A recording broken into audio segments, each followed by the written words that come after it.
PowerShell encoding and decoding. I know, it's a real nightmare for every incident responder like me to even understand and to even run here and there at the 0 hour to identify what is the attacker dropped inside your machine or inside your incident, right? So in today's episode, we are going to the very crux of PowerShell. I will explain you from the very scratch how you can read through the data, how you can understand what is going on, and not only that, I will show you by doing some kind of practical so that you can understand, leverage the in-house tools, and you can decode the data and you can understand what exactly the attacker is up to.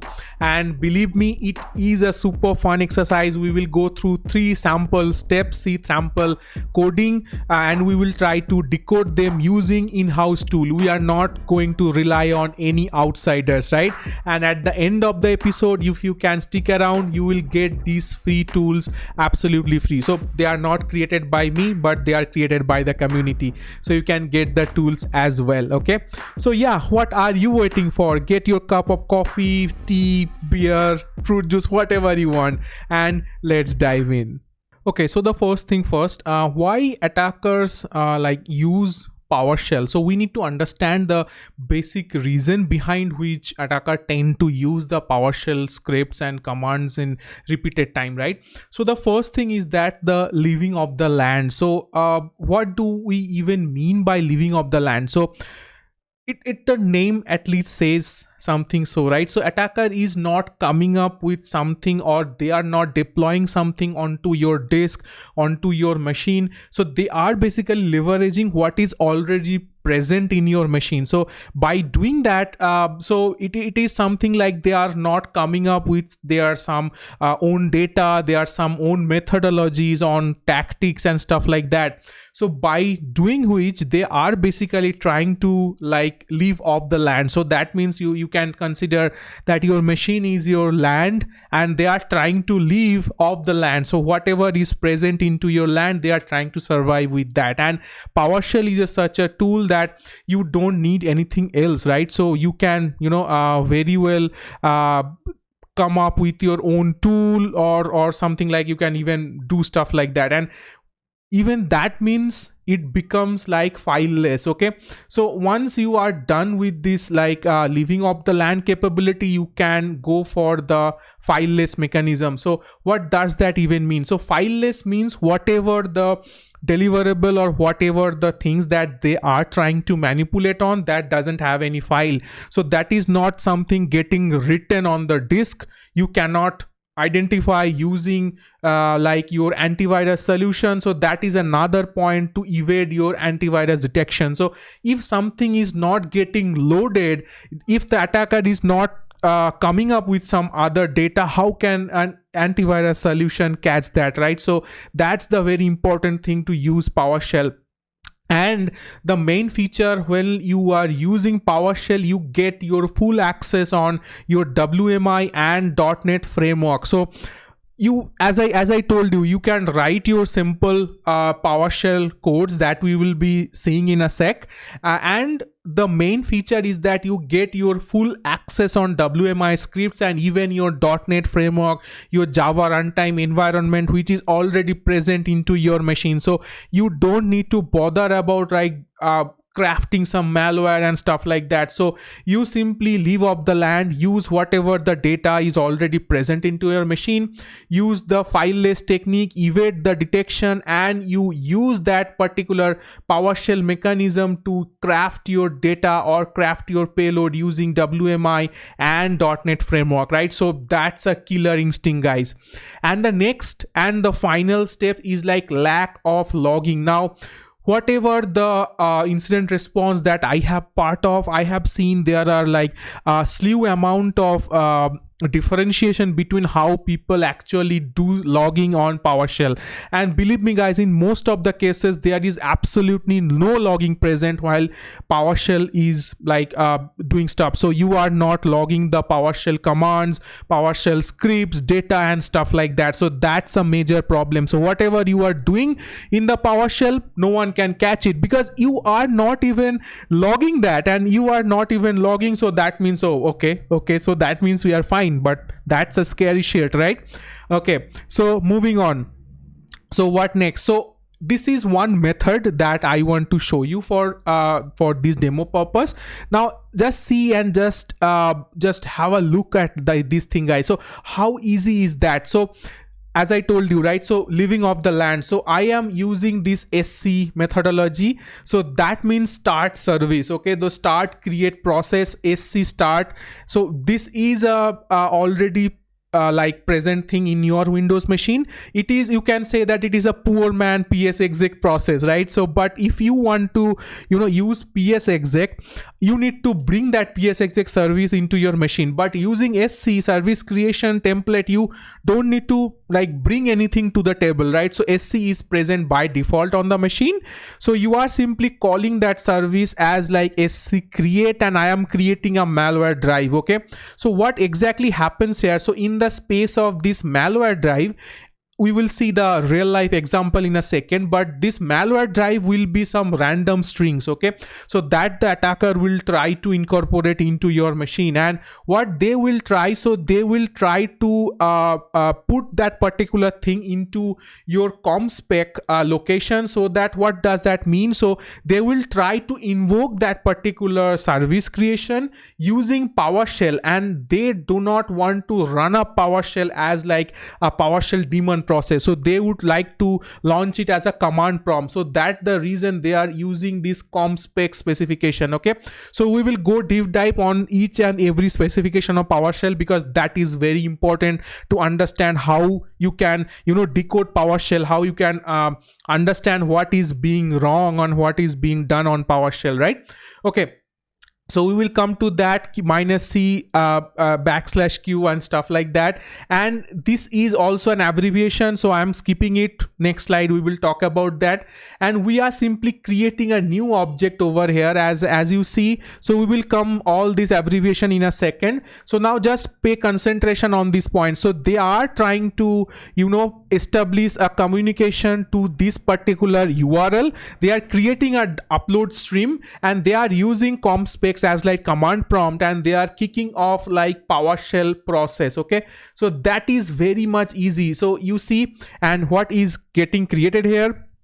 Create service PowerShell is successful. So that means your service has been created. So now there will be some service that will be running on your machine as malware drive, which will be communicating to the C2 IP address. And now you see it is already loaded. So my antivirus didn't pick up anything. Okay, so it's as easy, as simple as that, right? So now if I move to the next one, so when I say that, okay, so these things are living off the land, then you are not bringing something to the table, then how the hell I am gonna identify it, right? So remember, there is a magic number. It is 7045. Okay, so this is a particular event ID.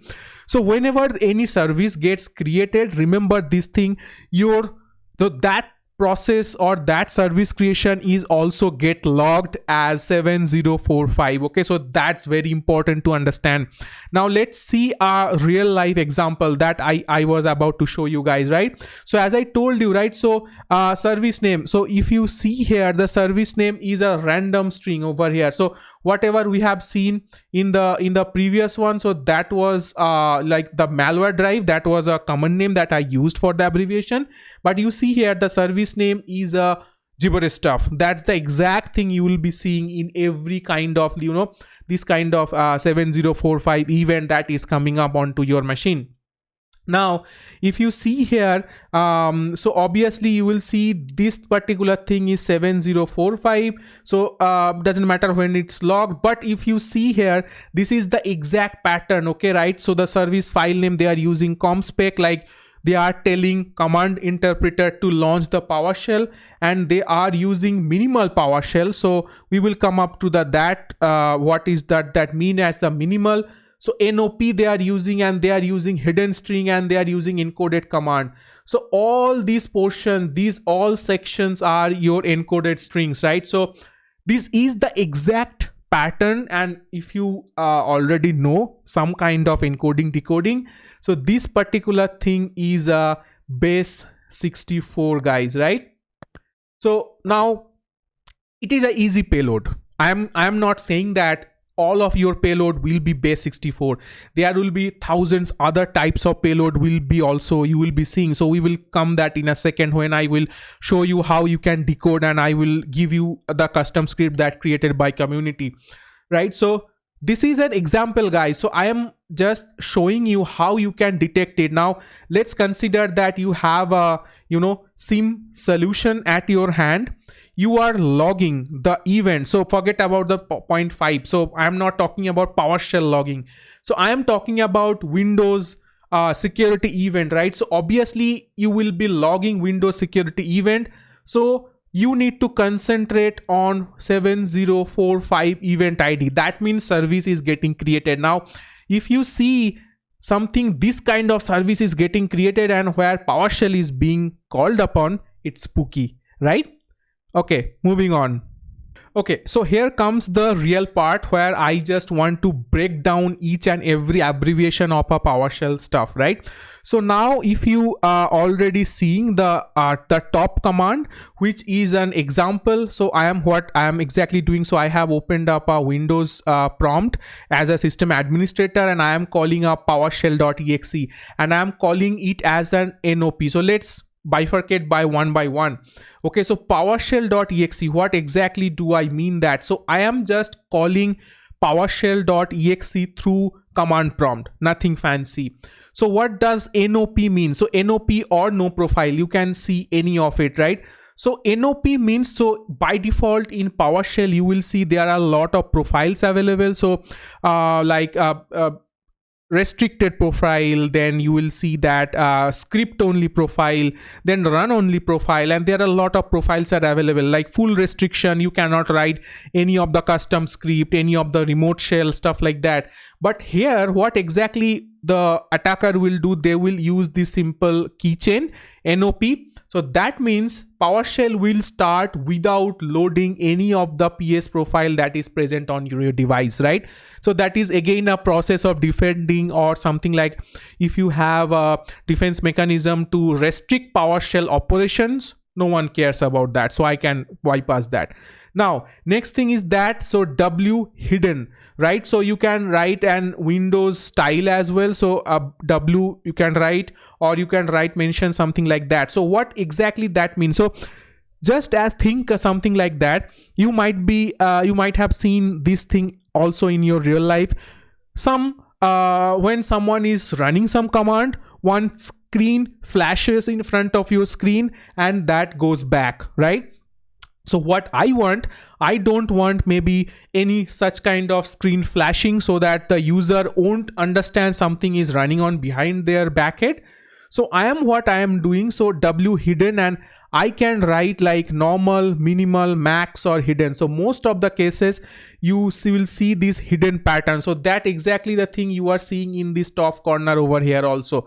So while I am calling PowerShell, I don't want any screen flashing or something like that, so that the user will know, hey, there's some screen flashing, there is some command prompt just came and then went back. So what does that even mean? So that can tip off their mind, right? So I don't want that. So I can hide that thing. So next thing is pretty simple. -C is for command. So that means what is followed, what I want PowerShell to do. That's a simple thing. Okay, so the note of the abbreviation. Next come IEX. What exactly means? So invoke expression. So that means while you specify PowerShell to do some stuff, you need to, either you need to create some new object. You might want to create some upload stream. You might want to create some download stream and stuff like that. So I want to create an invoke expression using IEX. Now, if you see over here, so invoke expression. So what I am doing here, new object I am creating. So as you see, that comes to the 6 point new object. So that means your CMD let, whatever the process, your command prompt and your CMD let will use your .NET framework, whatever you have present onto your machine itself, and that will create a new object. Okay, so that means I am invoking an expression to create a new object, right? So that comes to the next part. What is net.web client? What does that mean? So net.webClient we have seen in the first example as well. So it is just providing a simple command to send or receive some data on a web resource or even a web UI, right? So if you see here, so I am creating a sorry about that, my throat is still sore. So new object, and I am creating a new web client.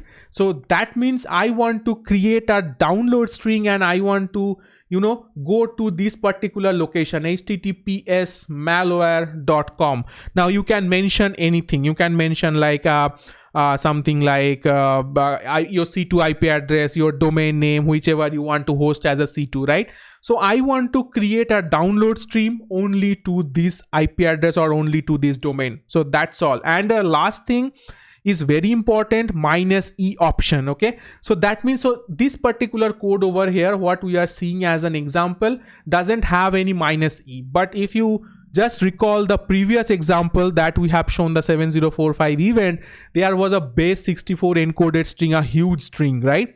So if you want to encode your data, or if you want to pull up some of your data, obviously you will be needing this -e to encode your data. So whatever the parameters or whatever the thing that you are running from these 5 to 7 points, you need to encode everything, right? So for doing that, you need this -e section, right?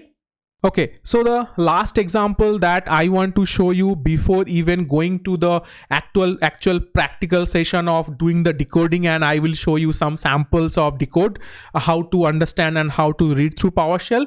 This is a live example, guys. So this is using most of it, right? So as I told you, service name, it was using something like a similar random service name. It is again calling compspec. It is using -/b/c and minimal PowerShell execution. Again, NOP, no execution profile. W hidden, that means it want to hide any screen flashing, stuff like that. -c is for the command execution, right? So whatever the command they need to put on. And you see there is a huge command that they are using. Now if you come here and if you see, there is a base 64 encoding, right? So now just put real concentration over this thing, guys. So they are not only using base 64, but they are also using the decompress mechanism over here. So if you see here, they are using zzip stream, right? So in this particular payload, they are not only hiding the data by encoding it with a base 64, they are trying to compress it with a zzip methodology, by which your process to identify a PowerShell even becomes more miserable, right? So this is another example. So don't worry, let's go to a practical session right now, and I will show you exact 3 samples and how basically you can now decode these particular things, and you can get your juicy data and get your low hanging fruits out of your shellcode. Okay, I am logged into my VM now, and let me open up my first sample. So this is the thing, guys, that I was talking about, like screen flashing, right? So by removing as a hidden, so I don't want anything to run on my system, right? So now this is my raw code. So what I want to do first, I want to open it as I want to show you guys what exactly these things are all about. And then we will go one by one to decode these things. So I will use some of the internal tools, so you don't need to utilize, or you don't need to rely on some online solutions. So the tool will be in-house, so you can utilize it. And by the way, CyberChef is an awesome tool, guys, so you can even use that even, right? Okay, so now you see I have opened up this full command, and now if you see, this particular thing is catching already my eyes. So this is an base 64 encoding, guys, right? So now what exactly you need to do, you can use like something like CyberShef, and you can decode it. But I have some internal tools, so I want to leverage them, right? Okay, so I'll minimize them. So don't worry about the tools. So once the video is uploaded, you will get the tools in my GitHub repository. Just follow the link and download the tools. Okay, yeah. So base 64 encode decode. So this is a simple executable thing. So I am just pasting the whole command. and I will use UTF-5 and I will simply use the decode string, right? So now if you see here, so let me copy this particular sucker over here as well. Yes, I believe you guys can view it. Let me zoom in a little bit over here. Okay, so now if you see that, so I have got my the HTTP domain, whatever it is calling at a JPEG file. So by one shot you will think that okay, maybe it's a JPEG file, right? So nothing fancy in that. But why the JPEG file is getting opened in a web client and PowerShell is being involved here? Spooky thing, right? So what I did on my backend, so I have collected that JPEG file as well. Now if you see, this is an JPEG file and this looks spooky, right? So what I want to do, I want to open that JPEG file using Notepad. Now once I opened it, you obviously see it is not actual image file, right? Rather it is hiding something.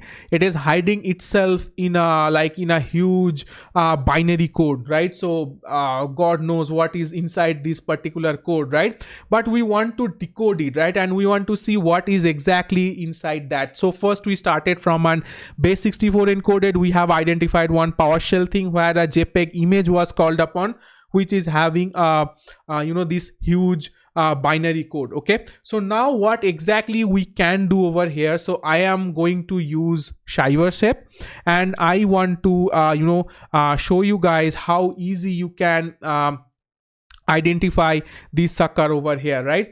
Okay, so what exactly I have done, so this is the same code that I was showing you guys, and what I did, I have used from decimal parameter and I have delimited the delimiter use, I have comma. So there are a lot of options like semicolon, space and stuff like that, but I have used simple decimal comma, right?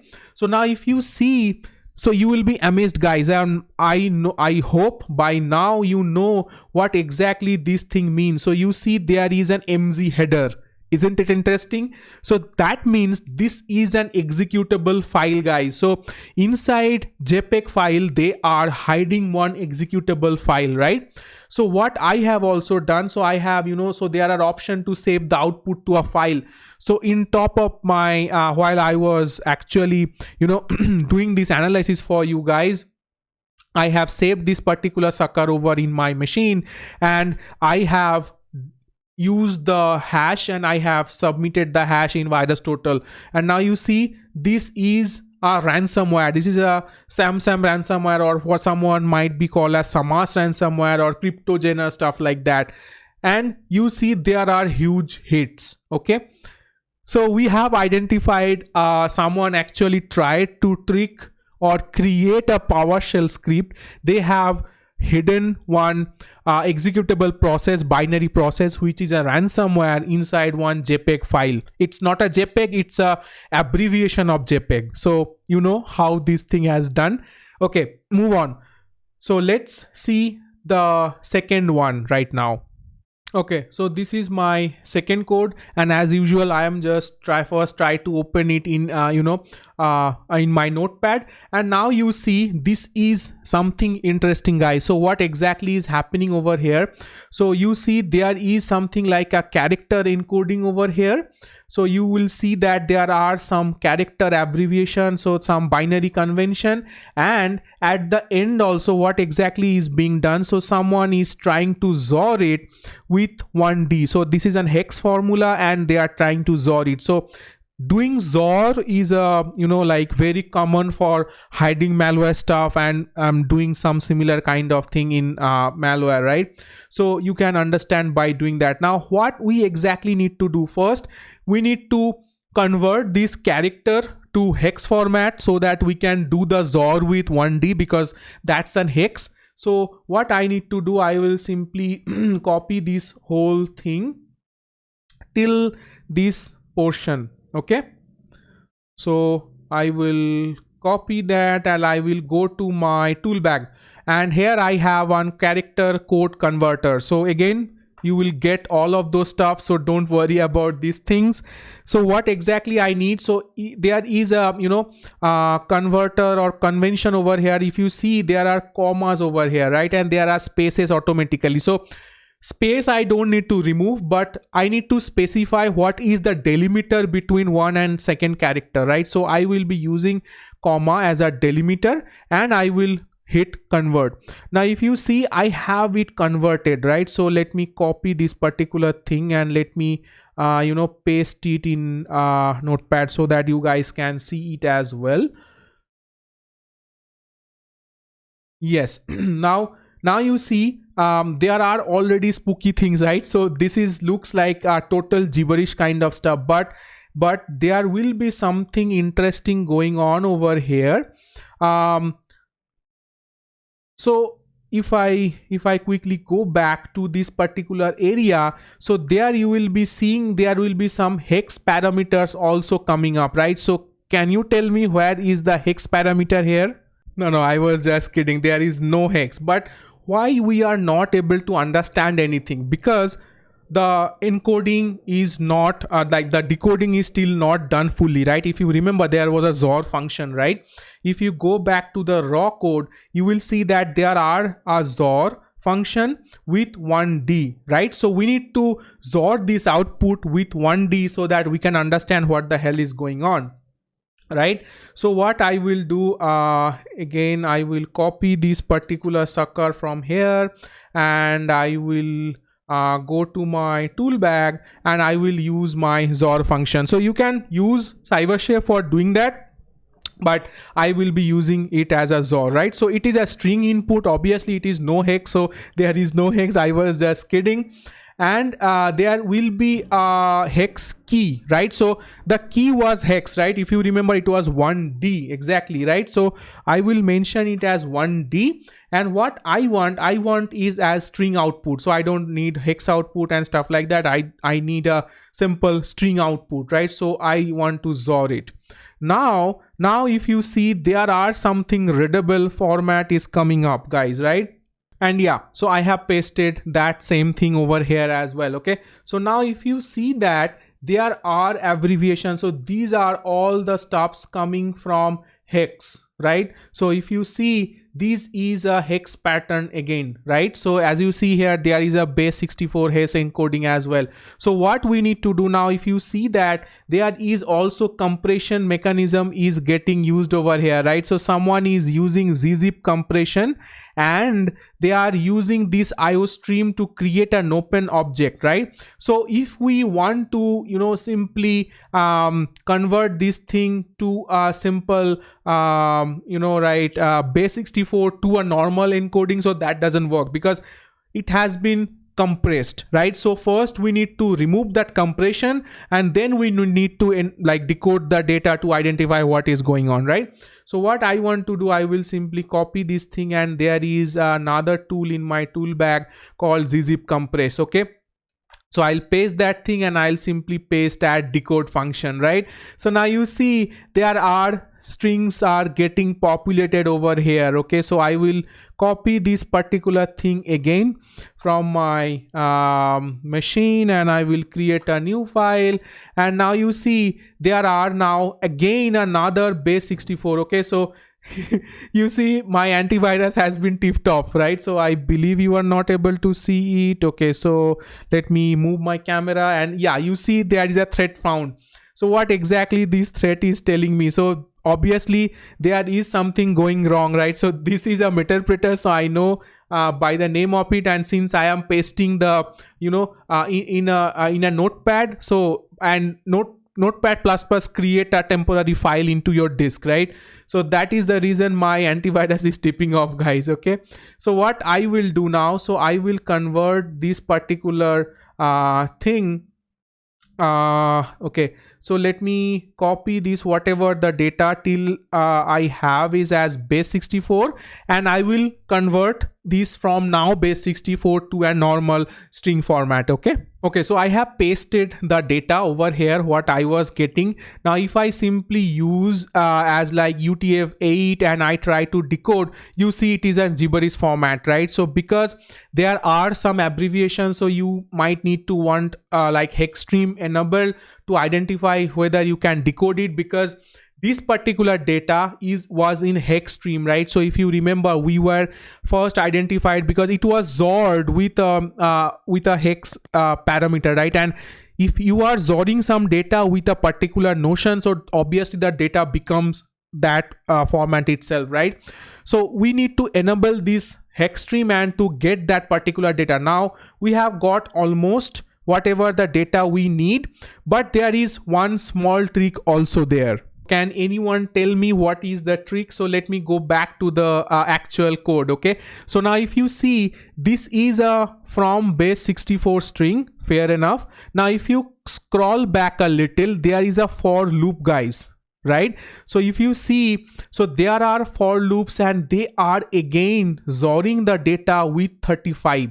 So that means whatever the XOR output by decoding this particular string we have got, it's not exactly the data that we are looking for. So we need to again use our XOR parameter, and again we need to go back to identify what was the exact data. So let's do that now.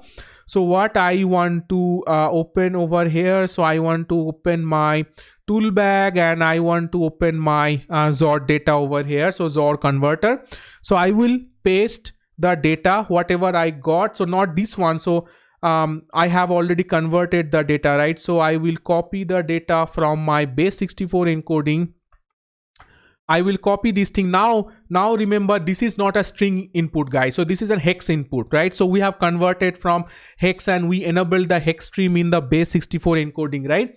So now what was our key this time? Last time our key was 1D, so it was our hex key. So this time it was our decimal key, because our code says it was 35, right? So the attacker was trying to XOR using a decimal key. So that is the reason we are using 35 as the key. And at the output we want hex output, so we don't want string output because the input is also an hex one, right? Okay, so now let's do the XOR. Okay, so now we have got our exact value what we were trying to dim drop, right? So this is the exact value that we were looking for. But you might be thinking, hey, we haven't identified any IOCs, right? Hold on.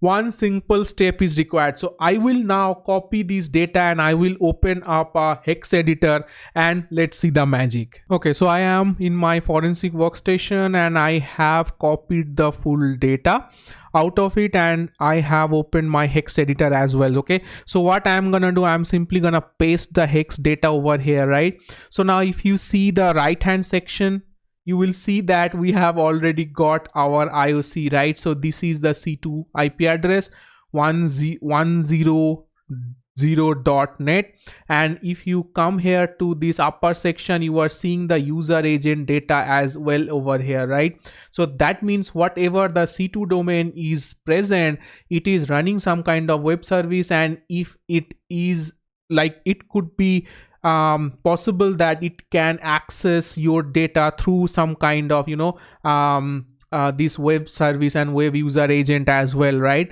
And you will see that there are some other abbreviation as well over here, but we have already got our the domain name and what exactly we were thinking about this particular thing, right? Okay, so that brings to our last sample, which will be another interesting one. So let us open that particular sample, and in this sample, if you notice, we are using, or we are seeing exact the same format what exactly I have told you in the theory section, right?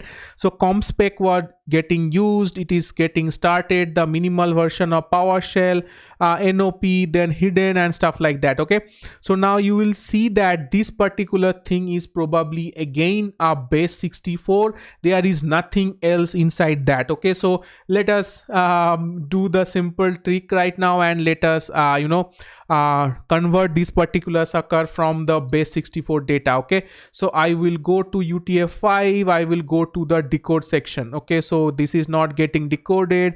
Maybe we can try out with some other versions as well, and we will get the data. So you could be Unicode as well, yes, right? So that was not something like a UTF-7 or UTF-5, it could be Unicode as well, right? So that's my fault. So by looking at the data, I could have imagined it's an Unicode, right?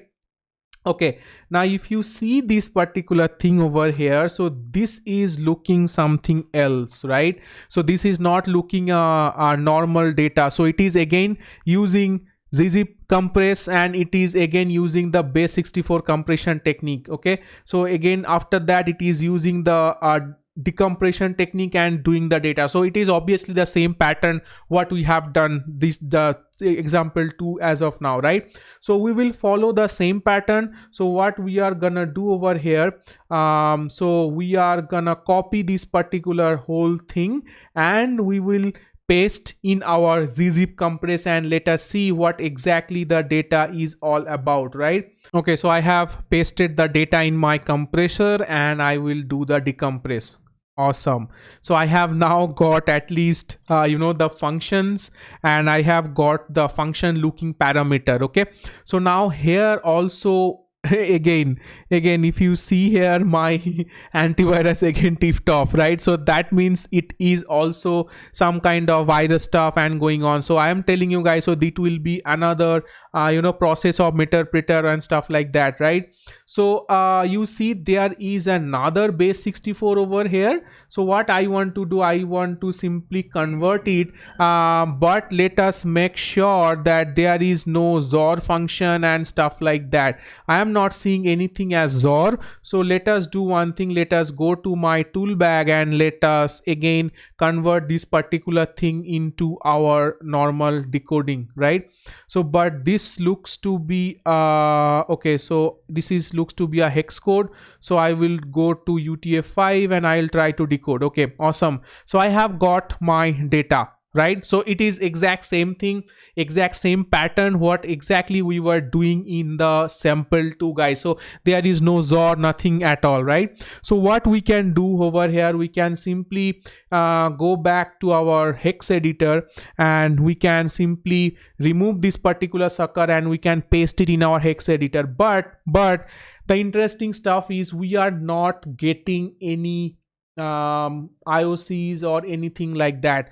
So that means they are trying to hide their layer of obfuscation in the assembly level. Now, I am not so much of interested for doing the assembly level of decoding, but to understand this data, what is the easiest way? You can save this output and you can open that particular output in any kind of like Hydra or anything like IDA Pro. Okay. So I have done the same thing here and I want to show you guys the assembly level of code, what exactly that I have got. Okay. So this is the assembly level of the code that I was talking about. So I have done nothing. So I have just saved the data and I have opened that particular thing in GHydra. And I am just looking at the subroutine. Okay, so if you check the upper top level assembly languages, you will see that there are a lot of push things happening. There are a lot of virus the command injection and the unpacking is getting stuff on assembly level. But I don't want to concentrate on this. I just want to concentrate on two things over here. So this push parameters. Okay, so you will see that there are some push parameters and you will see that these are the hex things. What is the concerning thing, guys? So what exactly we can do, we can use any of the hex to binary converter, like you can use CyberShape and you can simply convert these two parameters to understand what exactly is going on over there, right? So by doing that, you will be easily identified that what is the IP address and how basically you can identify from assembly language what is your IOC. So yeah, so that's pretty much it, guys. So I hope you have enjoyed the session and how basically you can now read the PowerShell code if you can identify something is going wrong or bad in your event log, and by now you also know what is the exact event ID you need to look for, how you can understand the different types of PowerShell logging, and even you can decode the PowerShell logging. So just remember, there won't be much of the abbreviation and patterns of type. Either it will be simple base64 format, it will be using something like hex for encoding, then it could be in base64 also it could be something like an UTF, it could be ASCII, or it could be simple Unicode as well. And always remember, there would be some kind of compression techniques or XOR kind of patterns that you will be seeing in the PowerShell code. Okay, so either the codes will be after compressed or before compressed, right? So you can compress the data even after you do the decoding, you do the encoding from the attacker perspective, right? So you need to think on that perspective and just have a look at the what code that you are looking for, and I believe you will be understanding what exactly the thing is going on. Okay, so don't bother too much about doing the if you are not able to understand what exactly the data is all about, just go to your intuition, okay, and think through the data, understand what is inside that, and I believe you will crack it. Okay, so yeah, and before even leaving, I hope you have enjoyed it, and so you can leave a like so that I can get encouraged by your views and by your motivation, and I can keep on coming with new videos and new episode. Okay, and before even leaving, don't forget to subscribe, hit the bell icon, comment, like, share, everything, and I believe that's pretty much it, and I'll catch you guys next time. Stay healthy, stay safe.